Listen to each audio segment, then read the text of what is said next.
আজ আপনি শুনবেন প্রিয়নাথ মুখোপাধ্যায়ের দারোগা প্রিয়নাথের কাহিনী রেলে জম, only on Radio Milan 90.4 FM. Do like, share and subscribe our YouTube channel for more audio stories and press the bell icon for notification. আজকের গল্পে অভিনয় করেছেন দীপক, শুভদীপ, অপূর্ব, অভিক, প্রশান্ত, মৌ এবং সায়ন। নাট্যরূপ দান Chinmoy. Poster and publicity design Divine Comedy. সমগ্র পরিচালনা এবং ধ্বনি পরিকল্পনা সায়ন। শুরু হচ্ছে প্রিয়নাথ মুখোপাধ্যায়ের দারোগা প্রিয়নাথের কাহিনী রেলে জম।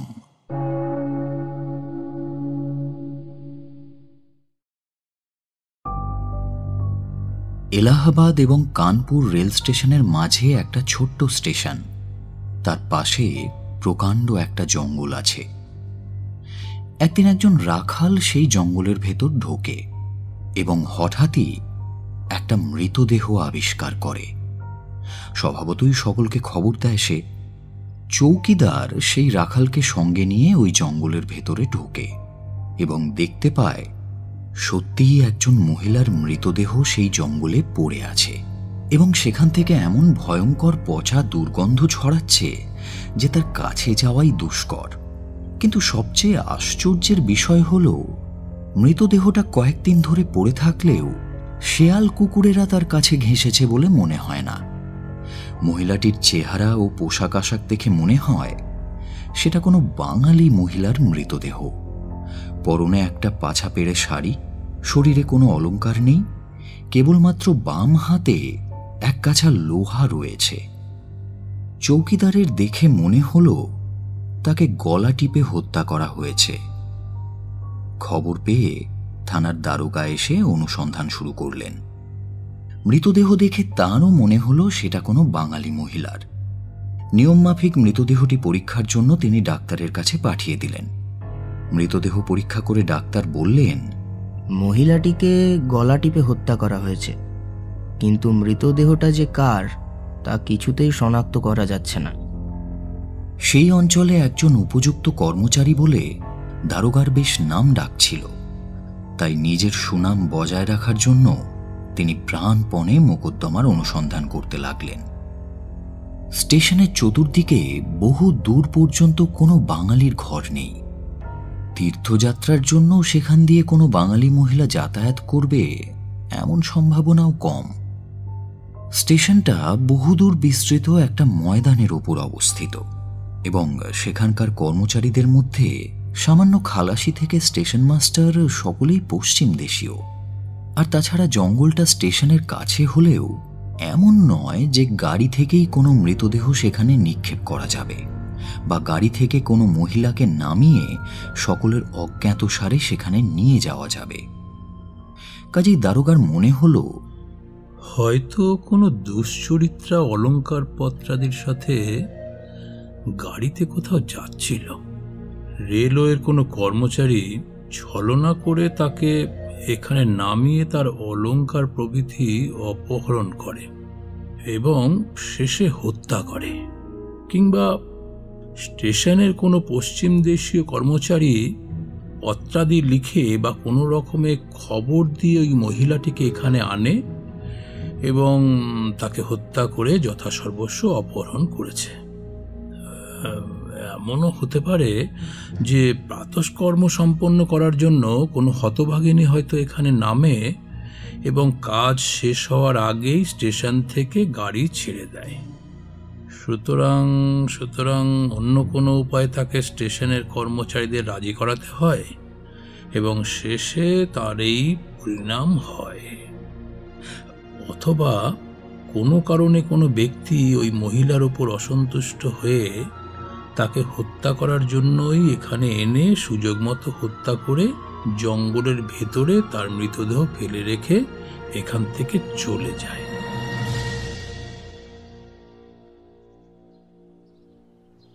দারোগা তদন্ত আরম্ভ করলেন। এই ঘটনার খবর চারিদিকে ছড়িয়ে পড়ল, এমনকি খবরের কাগজেও প্রকাশিত হল। স্টেশনের নিকটবর্তী জঙ্গলের ভিতর একটি স্ত্রী লোকের মৃতদেহ পাওয়া গিয়াছে। পরিচ্ছদ ও অবস্থান দৃষ্টি করিয়া অনুমান হয় যে উহা কোনো বাঙালি সধবা স্ত্রীলোকের মৃতদেহ। ডাক্তারের পরীক্ষায় জানা গিয়াছে গলা টিপিয়া উহাকে মারিয়া ফেলা হইয়াছে। উহা যে কাহার মৃতদেহ তাহা এ পর্যন্ত জানিতে পারা যায় নাই। পুলিশ তদন্তে নিযুক্ত হইয়াছেন। স্বাভাবিকভাবেই একটা খবরের কাগজে এমন সংবাদ প্রকাশিত হওয়ার পর অন্যান্য সংবাদপত্রেও এই খবর প্রকাশিত হল। ফলে সেই খবর ধীরে ধীরে অনেকের কাছেই ছড়িয়ে পড়ল। সেই স্টেশনের স্টেশন মাস্টার একজন পুরনো কর্মচারী।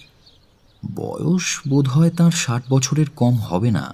পশ্চিম প্রদেশেই বাসস্থান এবং জাতিতে কায়স্থ।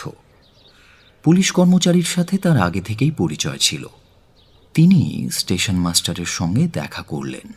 কোনো বাঙালি মহিলা গাড়ি থেকে নেমেছে এবং যেভাবেই হোক তার পরিণাম যে এমন হয়েছে সে বিষয়ে কোনো সন্দেহ নেই। এমন অবস্থায় আপনি যদি আমাকে সাহায্য করেন তাহলে আমি এই হত্যার রহস্য অনায়াসেই বের করতে পারি। আমি আপনার সাহায্য করতে প্রস্তুত। বলুন কি করতে হবে। আপনার কর্মচারীদের মধ্যে জিজ্ঞাসা করে দেখুন এরই মধ্যে কোনো বাঙালি মহিলা স্টেশনে নেমেছিল কিনা।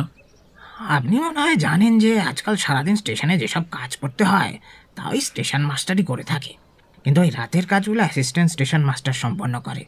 আমি স্টেশন মাস্টার, আমার কাজ দিনের বেলায় শেষ হয়ে যায়। এই কয়েকদিন আগে আমি আমার নিজের কোনো একটা কাজের জন্য রাত্রি আন্দাজ 10টার সময় স্টেশনে এসেছিলাম। তার কিছু আগে একটা ট্রেন পশ্চিমে যায়। আমার যতদূর মনে আছে সেই সময় একজন বাঙালি মহিলাকে যেন আমি স্টেশন প্ল্যাটফর্মের উপর দেখেছিলাম।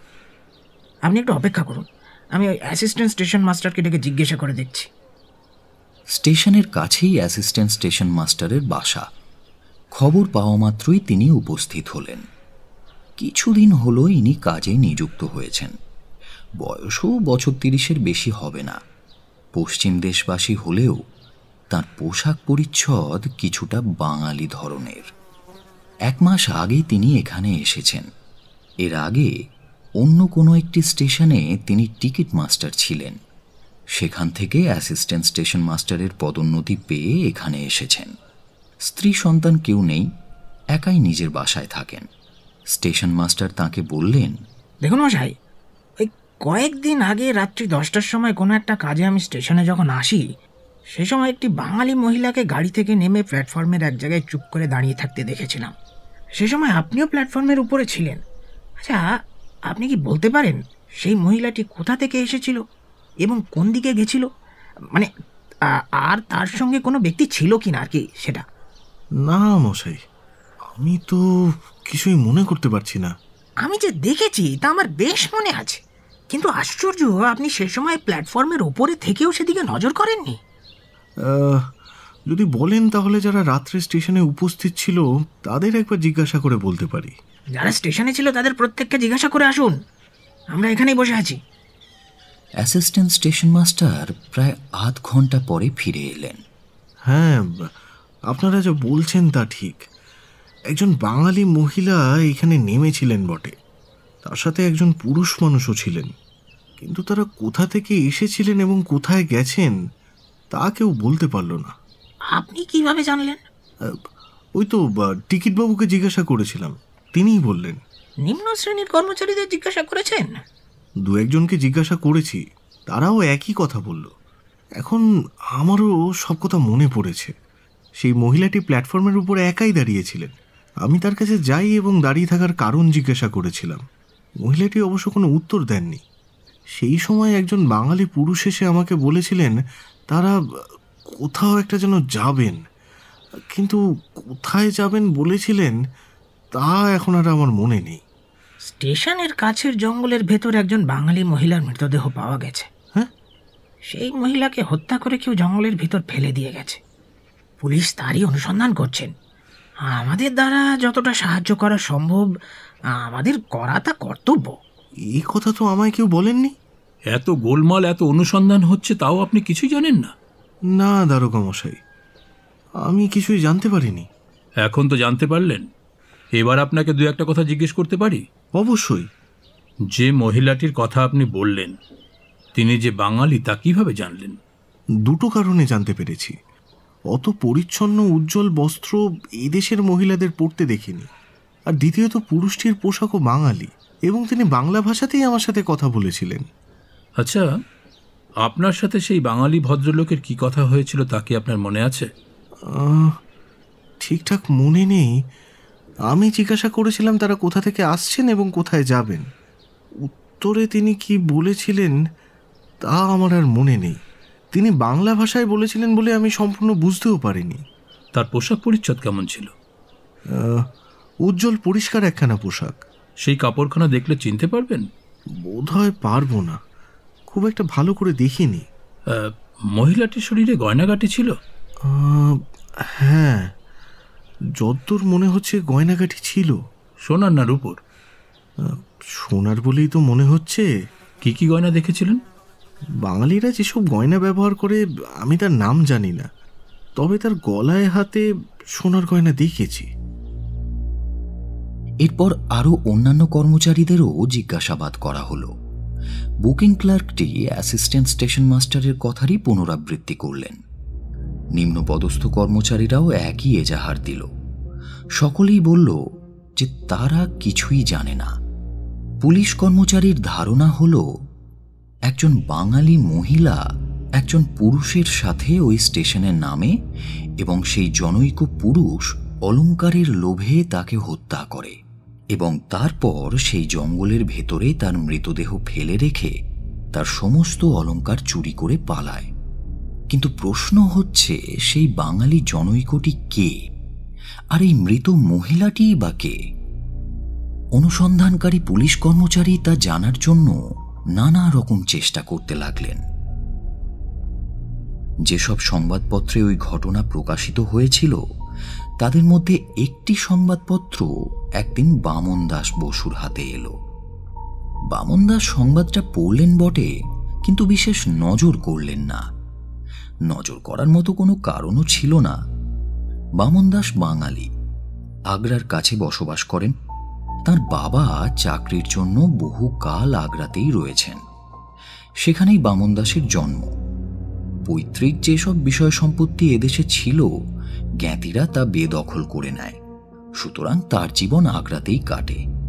আগ্রাতেই লেখাপড়া শেষ করে চাকরি জীবন শুরু করেন। তবে কিছুকাল পর তার মনিব কলকাতায় আরেকটি নতুন অফিস খোলেন এবং বামন দাসকে নতুন অফিসে যোগ করেন। সুতরাং বামন দাসকে তখন কলকাতায় আসতে হয়। ওদিকে আগ্রায় বামন দাসের বাবা যে বাড়ি করেছিলেন, সেই বাড়িতেই বামন দাস সপরিবারে বাস করতেন।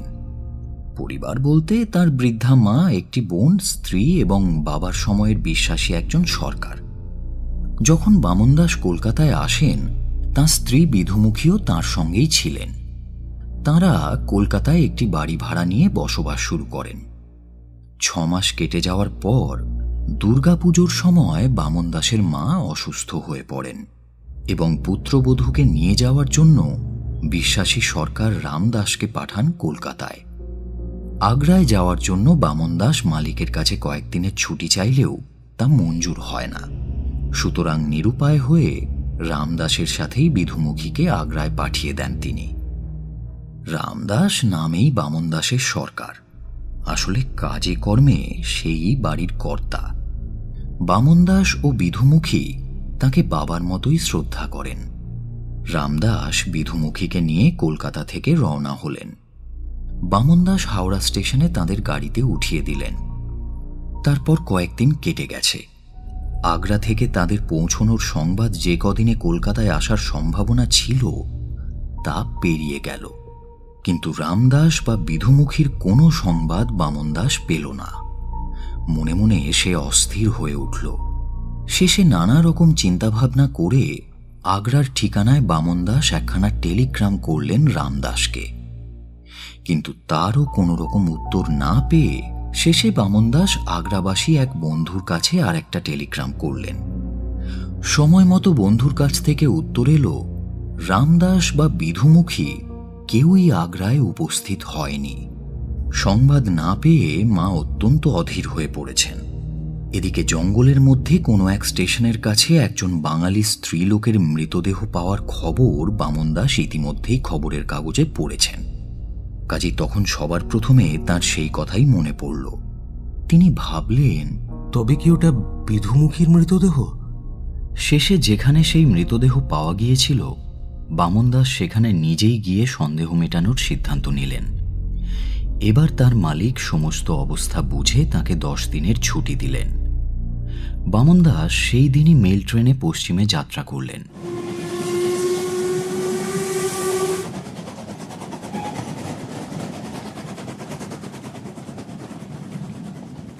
যে স্টেশনের কাছে বাঙালি মহিলার মৃতদেহ পাওয়া গিয়েছিল সেখানে গিয়ে উপস্থিত হলেন। অনুসন্ধানকারী পুলিশ কর্মচারী সেই সময় সেখানেই অনুসন্ধান করছিলেন। তার সাথে বামন দাসের সাক্ষাৎ হয়ে গেল। তার কাছ থেকে মৃতা মহিলার বিষয়ে যতদূর জানতে পারলেন, তাতে তার অনুমান হল যে সেই মৃতদেহ তাঁর স্ত্রী বিধুমুখীর হওয়ার সম্ভাবনাই প্রবল। সেই মৃতদেহের সাথে কেবলমাত্র একখানা শাড়ি ও একগাছি লোহা পাওয়া গেছে। অনুসন্ধানকারী পুলিশ কর্মচারী সেই জিনিসপত্র এনে থানায় রেখেছিলেন। সেগুলো বামন দাসকে দেখানো হলো। হ্যাঁ, এরকম একগাছা লোহা সবসময় ওর হাতে থাকতো, আর এরকম একটা শাড়িও তো তার ছিল। বামন দাস দেখলেন শাড়ির এক প্রান্তে রজকের দেওয়া কালো চিহ্নও রয়েছে। অনুসন্ধানকারী পুলিশ কর্মচারীর স্থির ধারণা হল যে সেই মৃতদেহ বামন দাসের স্ত্রী বিধুমুখী ছাড়া আর কারও হতে পারে না। কাজেই তাঁর একটা ঝামেলা মিটল, মৃতদেহ শনাক্ত হল। বামন দাস কাঁদতে কাঁদতে সেখানেই বসে পড়লেন। ওই মৃতদেহ যে আপনার স্ত্রীরই, সে বিষয়ে আপনার মনে আর কোনো সন্দেহ নেই তো? হ্যাঁ, এমন অবস্থায় আর কিভাবেই বা সন্দেহ করি। আপনার স্ত্রীর নাম কি? বিধুমুখী। তা বিধুমুখী এখানে কিভাবে উপস্থিত হলেন? এখানে কিভাবে উপস্থিত হলো তা আমি কি করে বলবো? আমি তো জানি সে আগ্রা গেছে। কোথা থেকে আগ্রা আসছিলেন? কলকাতা থেকে। একাই আসছিলেন? না, রামদাস নামে একজন আমাদের বিশ্বস্ত পারিবারিক সরকার তার সঙ্গে ছিলেন। রামদাসের বয়স কত? বৃদ্ধ, বয়স 60-এর কম হবে না। থাকতো কোথায়? আমাদের বাড়িতেই তিনি আজীবন কাটিয়েছেন। আপনার স্ত্রীকে একজন সরকারের সাথে পাঠিয়েছিলেন কেন? আমার মা আগ্রাতেই আছেন, তিনি অসুস্থ। অফিসের কাজের জন্য ছুটি পেলাম না, কাজেই রামদাসের সাথেই পাঠাতে হলো। আচ্ছা, আপনার স্ত্রীর সাথে অন্য কোনো জিনিসপত্র ছিল? নগদ টাকা, গয়নাগাটি আর পোশাক আশাক ছিল। কি কি গয়নাগাটি ছিল? কত টাকা? পোশাক আশাকের বিবরণ দিতে পারবেন? আমারও হয়তো এখন ভুল হতে পারে, তবু যতটা পারছি আপনাকে বলছি। বামন দাস যতদূর মনে করতে পারলেন বলতে লাগলেন। পুলিশ কর্মচারী এক এক করে সেগুলো লিখে নিলেন। একটা তালিকা তৈরি করার পর দেখা গেল তার মূল্য আনুমানিক 300 টাকার কম নয়। অনুসন্ধানকারী কর্মচারী পুনরায় অনুসন্ধান আরম্ভ করলেন। Assistant station master, booking clerk এবং অন্যান্য নিম্নপদস্থ কর্মচারীর সুর এখন বদলে গেছে।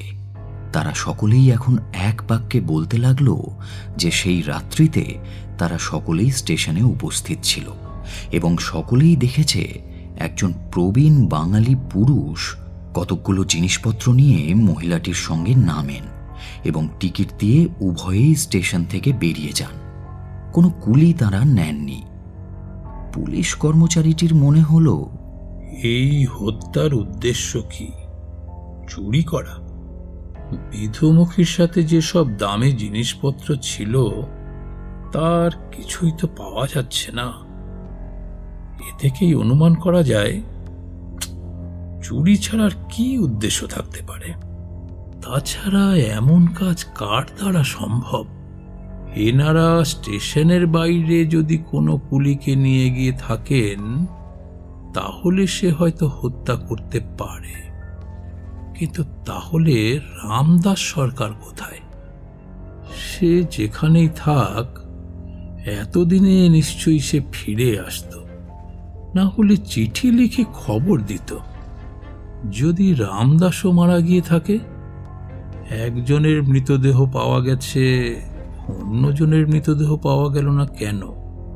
অন্যদিকে রামদাস মনিবের বিশ্বাসী ছিল বলে জানা যাচ্ছে, কিন্তু বর্তমানে যে অবিশ্বাসী হবে না তাই বা কেমন করে বলতে পারা যায়?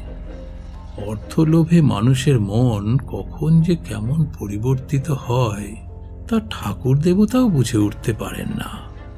কলকাতা থেকে যখন তারা আগ্রায় যাচ্ছিল তখন এই ক্ষুদ্র স্টেশনে নামলো কেন? আর নেমে থাকলেও বিধুমুখীর সাথে জিনিসপত্র নিয়ে স্টেশনের বাইরে গেল কেন? সবকিছু ভেবেচিন্তে এখন একটা কথাই মনে হচ্ছে, রামদাসী বিধুমুখীকে হত্যা করে সব জিনিসপত্র হাতিয়েছে। অর্থলোভে রামদাস সরকার যে বিধুমুখীকে হত্যা করতে পারেন তা বামন দাস কোনো প্রকারেই তার মনকে বোঝাতে পারলেন না।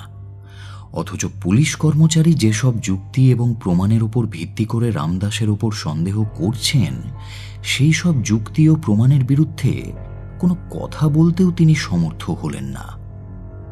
পুলিশ কর্মচারীটি তার অনুসন্ধান শেষ করে বিধুমুখীকে হত্যা করার অপরাধে রামদাস সরকারের ওপর মোকদ্দমা জারি করলেন।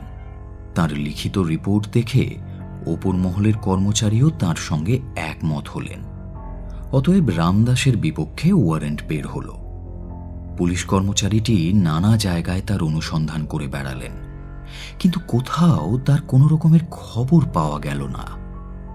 বামন দাস কিছুদিন অনুসন্ধানকারীকে সাহায্য করলেন বটে, কিন্তু শেষে অনুমতি নিয়ে তিনি আগ্রায় চলে গেলেন। বৃদ্ধা মা সবকিছু শুনে গভীর শোকাহত হলেন। পুত্রবধূর হত্যা হয়েছে, গয়নাগাটি চুরি গেছে এবং বিশ্বস্ত কর্মচারী রামদাস এই সব করেছে, এই চিন্তা ভাবনা উত্তরোত্তর তার শোক ক্রমশ বাড়িয়ে দিল। বামন দাস যতটা পারলেন বৃদ্ধা মাকে শান্ত করার চেষ্টা করলেন এবং কয়েকদিন আগ্রায় থাকার পর কলকাতায় মাকে নিয়ে চলে গেলেন। এরপর 2-3 মাস কেটে গেছে। বামন দাস বয়স্ক মায়ের সেবা যত্ন করে দিন কাটাতে লাগলেন।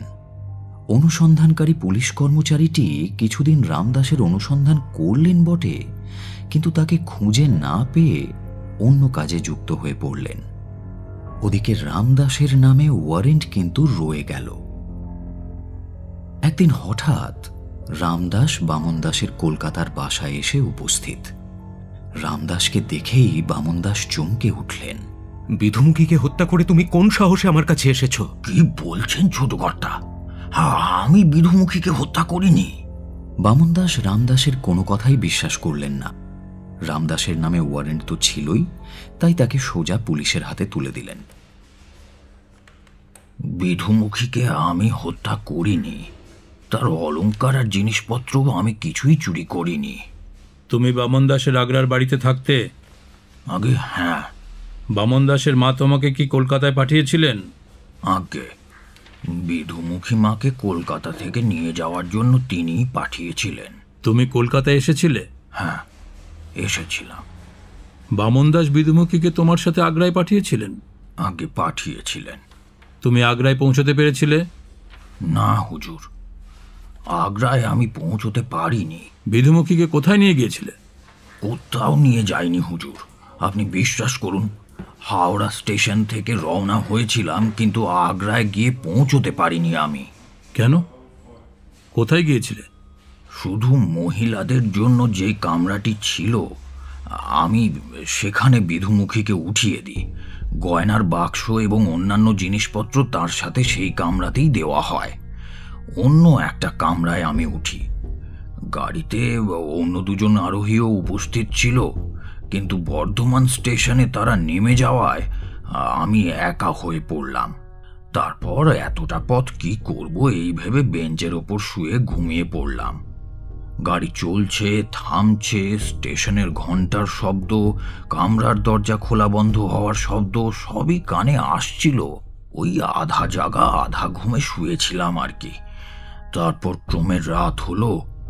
পরে একটা স্টেশনে আমার মনে হলো কে যেন আমাকে ডাকছে। দেখলাম 2জন পুলিশ কর্মচারী। আমি উঠে বসলাম।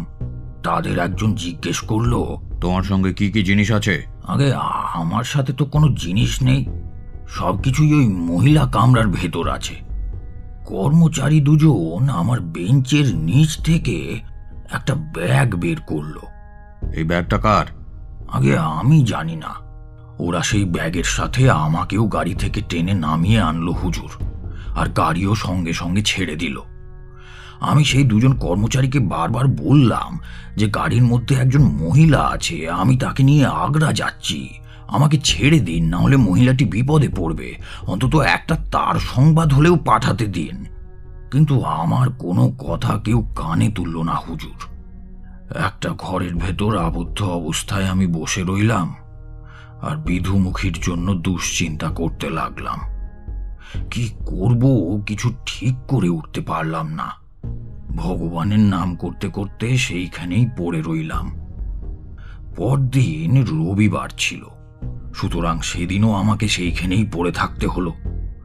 সোমবার আমাকে বিচারকের কাছে পাঠানো হলো। সেই সময় জানতে পারলাম কোনো এক চোর অন্য গাড়ি থেকে চুরি করে একটা ব্যাগ সেই গাড়িতে রেখে দিয়েছিল। কিন্তু সেখানে আমি ছাড়া যেহেতু অন্য কোনো ব্যক্তি ছিল না, সুতরাং ওই ব্যাগ আমি চুরি করে এনেছি এমন বিশ্বাস করে বিচারক আমাকে 3 মাসের জন্য কারাগারে পাঠিয়ে দিলেন। তাকেও আমি আমার দুশ্চিন্তার কথা বললাম, কিন্তু তিনিও আমার কথার কোনো গুরুত্ব দিলেন না। 3 মাস আমাকে জেলের মধ্যেই কাটাতে হলো হুজুর। এই 3 মাস পর আমি ছাড়া পাই। তারপর ছোট কর্তার বাসায় এসে বিধুমুখী মায়ের কথা জিজ্ঞেস করে জানতে পারি আমি নাকি তাকে হত্যা করেছি। ইচ্ছে হলে আপনিও আমার কথা অবিশ্বাস করতেই পারেন হুজুর। বিধুমুখীকে আমি মেয়ের মতো ভালোবাসতাম। যখন তারই এমন পরিণতি হয়েছে, তখন তাকে হত্যা করার অপরাধে আমি সমস্ত রকম শাস্তি গ্রহণ করতে প্রস্তুত। আপনার যা মনে হয় করুন, আমি আর কি বলবো। পুলিশ কর্মচারীটি বেশ বিস্মিত হলেন। রামদাসের কথার সত্য মিথ্যা যাচাই করার জন্য তিনি আবার অনুসন্ধান আরম্ভ করলেন এবং জানতে পারলেন রামদাসের বলা প্রত্যেকটা কথাই সত্য। সত্যিই তিনি জেলেই ছিলেন। অতএব বিধুমুখীর হত্যা সম্বন্ধে এখন পুনরায় নতুন করে তদন্ত আরম্ভ হল।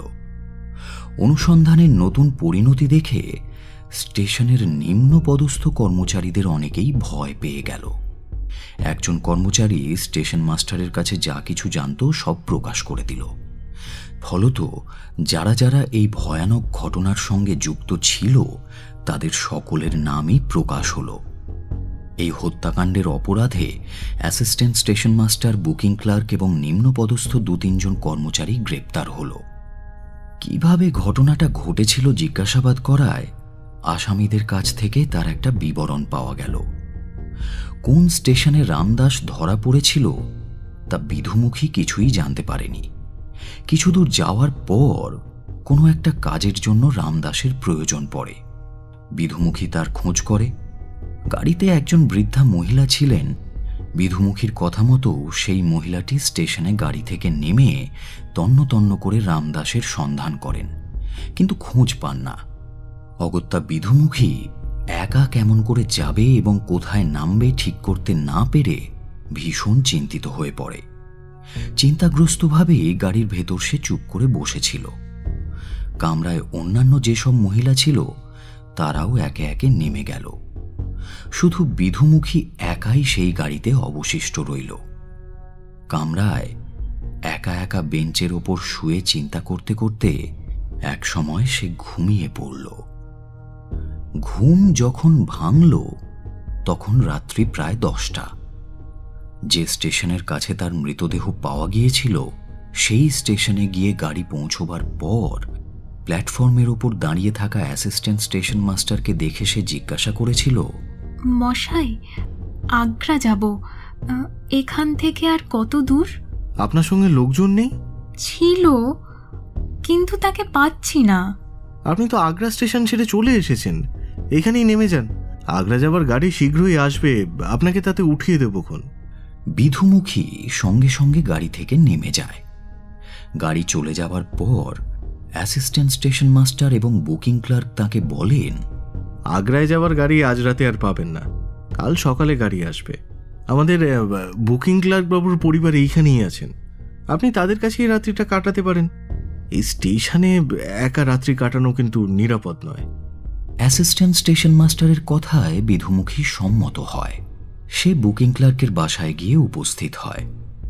সেখানে উপস্থিত হওয়ার পর বিধুমুখী বুঝতে পারে কর্মচারীরা যা বলেছে সব মিথ্যে। সেখানে কোনো মহিলা বাস করে না। 4-5 জন পাষণ্ড কর্মচারীর হাত থেকে কোনোভাবেই বিধুমুখী নিষ্কৃতি পেয়ে অন্য কোথাও পালাতে সক্ষম হয়নি। তারা গলা টিপে তাকে হত্যা করে, আর বেচারি বিধুমুখী তা প্রতিরোধ করতে না পেরে ইহজীবন ত্যাগ করে।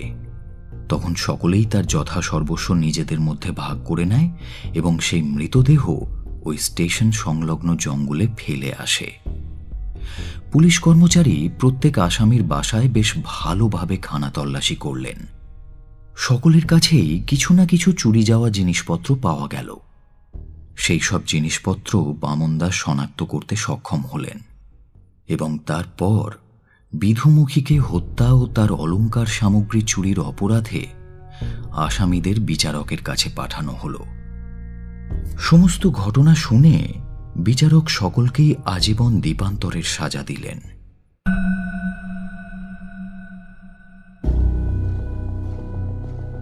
এতক্ষণ আপনি শুনছিলেন প্রিয়নাথ মুখোপাধ্যায়ের দারোগা প্রিয়নাথের কাহিনী রেলে জম, only on Radio Milan 90.4 FM. Do like, share and subscribe our YouTube channel for more audio stories and press the bell icon for notification.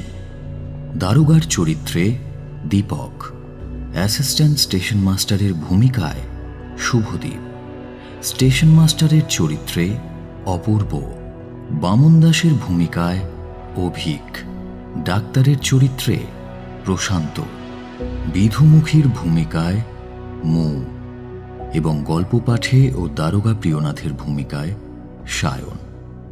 নাট্যরূপ দান Chinmoy, poster and publicity design Divine Comedy, সমগ্র পরিচালনা এবং ধ্বনি পরিকল্পনা সায়ন।